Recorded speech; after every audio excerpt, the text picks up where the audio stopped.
Hello, good morning mga kadreng, mga ka-idol. Ako si Jobs Abilino, isang artist, local artist ng Boracay.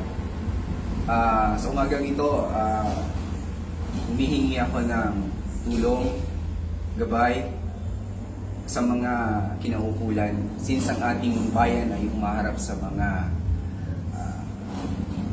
isyung politikal. Hindi na tayo para doon. Hinaharap natin ang ating bansa sa matinding trahedya at nangangailangan ito ng pagkakaisa at tulong nating mga Pilipino. Since bilang artist, hindi man ako ganun ka yaman sa pinansyal, ang tanging ko lamang may tutulong ay ang aking mga obra na inyong suportahan, hindi lamang para sa aking profesyon, kundi para sa ating mga kababayan.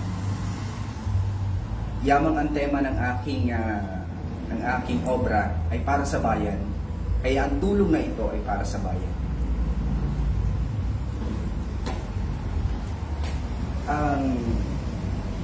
Ang meaning ng drawing na ito, ng pintang ito, ang ating bayan ay lumulubog na, hindi lamang sa korupsyon, kundi sa mga trahedyang nagaganap sa ating bayan.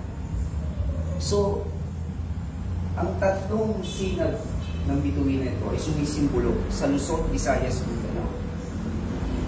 Kung saan man dito nangangailangan ng tulong, kailangan natin magsama-sama. Sino tutulong? Kundi tayong mga Pilipino, hindi na para yurakan ang ating bandila, kundi sama-sama nating tulungan. Magtulong-tulong tayo.